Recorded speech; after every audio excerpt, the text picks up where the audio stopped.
Hey everyone, I thought you might be interested in why Bitcoin's price is not moving very much in spite of all the positive news and institutional adoption and all of that. And so, I read multiple hours of Bitcoin news literally every single day, keep up on Bitcoin Twitter, which is now Bitcoin X. I do all of those things because obviously I've got, 96% of my liquid net worth in Bitcoin. And so I like to keep up with everything happening in the world of Bitcoin. So there's a massive major shift happening underway over the last number of months of the shifting of Bitcoin from weak hands to strong hands. So what is a weak hand? A weak hand is somebody who holds their Bitcoin weakly. Weakly as in without strength. They typically are people that don't understand Bitcoin. They don't really understand why they have it. They don't understand the power of the asset class. And they mainly own Bitcoin because at one point in time, a few months ago, back in March, it was going up, and it was exciting to buy something going up because they thought they were going to get rich quick, and now it's been a few months, and they're getting bored, and they're letting go of their Bitcoin. So, meanwhile, and as opposed to strong hands are people who understand why they own Bitcoin, the power of the technology, and that understand that the price always eventually goes up. So how does that shift happen? Well, back in the, more exciting days of, let's call it January, actually between the middle January and middle of February, the price, went through a dip. So that was not exciting, but that was only like a month. And then between, February to the middle of March, the price set a new all-time high. And so there was a lot of euphoric buying of people who were positive that they were geniuses and were about to get rich. And of course, investment involves, lots of patience. So anyway, with the Bitcoin ETFs that were approved on January 10th, and even since the all-time high that was set for the Bitcoin's price on March 14, there's been a lot of rotation from weak hands to strong hands. So what that looks like is people that own Bitcoin that are not really sure why they own the Bitcoin. They don't understand the power of Bitcoin, and they, own it for whatever reason. They are selling that Bitcoin, and that Bitcoin is being categorically bought up by strong hands, which are people that understand why they're buying, and they're buying it at a discount right now. So, for example, Germany dumped $3 billion of Bitcoin on the marketplace, and it had a, pretty modest impact on the price, and the marketplace absorbed that $3 billion moving from weak hands, the country of Germany, to strong hands, which were all the people that were buying in spite of the price dip. Or because of the price dip, which are typically when smart people buy, is they're buying when, it's not exciting, because you make a lot more money on an asset if you buy when it's not exciting than when it's all euphoric. Although in the long term, Bitcoin is such a great investment that it ends up not mattering that much when you bought, as long as you hold on to it. But anyway, so Germany dumped $3 billion of Bitcoin. Mt. Gox, and that was Bitcoin that they had confiscated back in 2013, so 11 years ago. Mt. Gox redistributed $9 billion to creditors back from an exchange hack that happened in 2014, which was 10 years ago. And I think of that $9 billion, I think they still are distributing the final $2 billion. So again, some of the people who have been waiting for 10 years to get that Bitcoin back are selling it. Again, weak hands, and that is going to moving to stronger hands. The U.S. government, as best as I can tell, has been selling some of their Bitcoin stash, with Joe Biden and Kamala Harris trying to sell the Bitcoin stash before Donald Trump could turn it into a strategic Bitcoin reserve. Best as I can tell, there's been relatively little selling, but it's not clear if it's no selling or just a little selling. And then on top of that, there's still leftover bankruptcies from, I don't know if it was Celsius. I saw, another of the sort of crypto blowups from 2022 was still selling some Bitcoin. So on top of that, you have all of the board, what do you call it? The board tourists, I guess would be the term. The board tourists who own Bitcoin. They're not sure why they own Bitcoin. They want it to be exciting, and it hadn't been exciting for a few months, and they're starting to sell their Bitcoin. So this is sort of similar to the sort of people that show up at a zoo.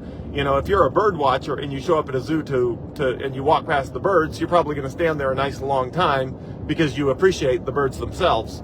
As opposed to if you are a random tourist at a zoo and you walk past the bird cage and the birds are just sitting there, it takes about 30 seconds for you to get bored and move on to another more exciting animal. So same with Bitcoin.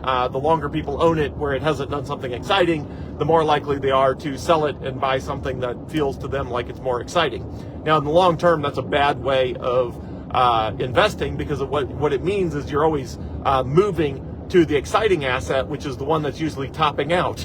So, for example, there was a bunch of people that piled in to NVIDIA back when it was a $3 trillion company, and now it's, the value dropped to $2 trillion, and now it's recovered some of that.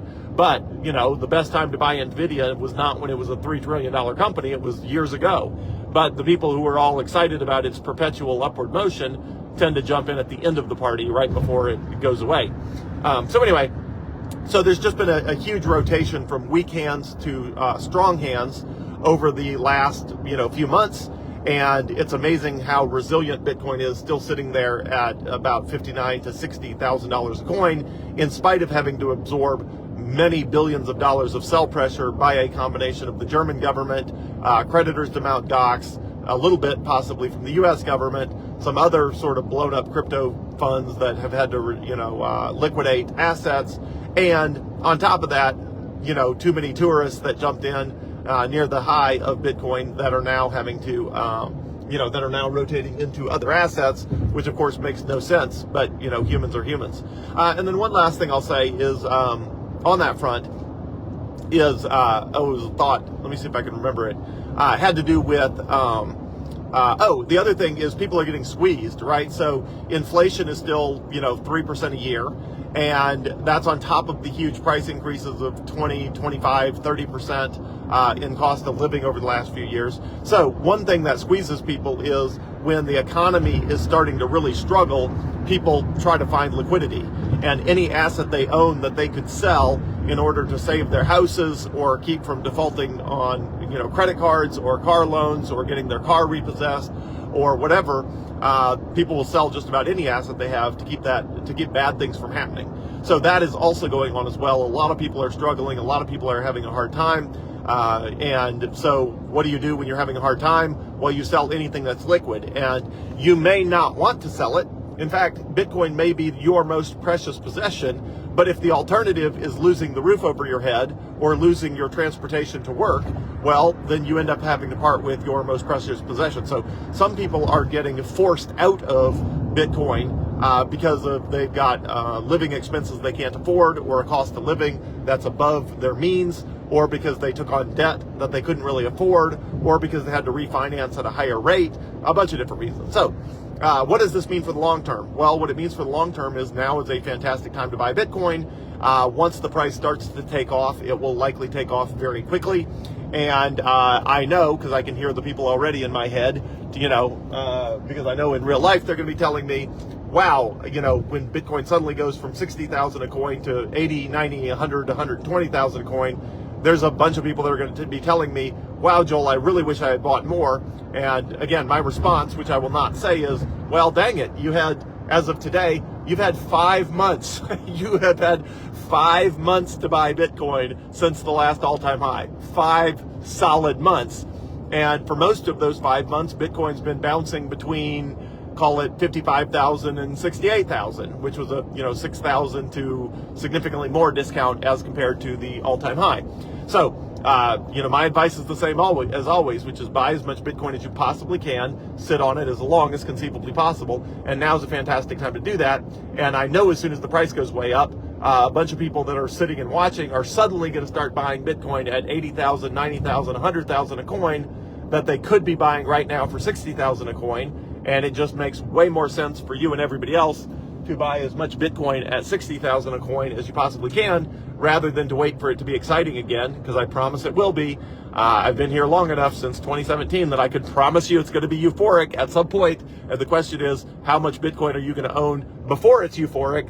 Or are you going to be one of the people who's buying it in the euphoria, which is not bad. In the long term, it's a great investment regardless, but it could be a great investment that's up an additional 30, 40, 50% for you if you're buying it now at 60,000 instead of 50% higher at 90,000. And wouldn't it be great if capital in Bitcoin, at $90,000 already has a built-in 50% price increase, as opposed to you're buying Bitcoin at 90,000 and you miss out on that first 50% increase from 60 to 90,000.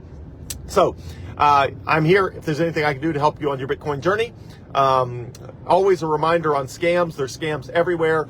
Always assume that anyone who calls you telling you there's been fraudulent charges on any account, Coinbase, Wells Fargo, your bank account, always assume that anybody reaching out to you that claims that they're checking to see if there's fraudulent charges, you need to go check your app on your phone that is unrelated to that person to check for fraudulent charges. So just a reminder on the tail end of everything else I've covered on this video, be on the lookout for scams. Scammers are everywhere, and their favorite tool is to tell you you've been hacked, or to tell you that you've been, there's been fraudulent charges, or to tell you that they're with the tech support group and they, need your help securing your account. Just if anybody proactively reaches out to you, be very suspicious. And when you reach out to your bank or to Coinbase or anybody else, make sure you do it from within the mobile app. Do not do it based on links you saw on an ad on a website or Facebook or anywhere else. Only call phone numbers that are embedded in the official website of your provider or embedded in their official mobile app. Do not trust any other phone numbers or anything else that comes up anywhere else, because everything else is almost certainly a scam. So here to help with anything you need. Hopefully the little scam alert helps on the end of everything else. And in the meantime, just acquire as much Bitcoin as you can. And the fun times will start again any day now. I don't know when. Nobody knows when, but the euphoria will return, because it always does. And that's what Bitcoin always has in store for everyone who's patient. So have a great day. Appreciate it.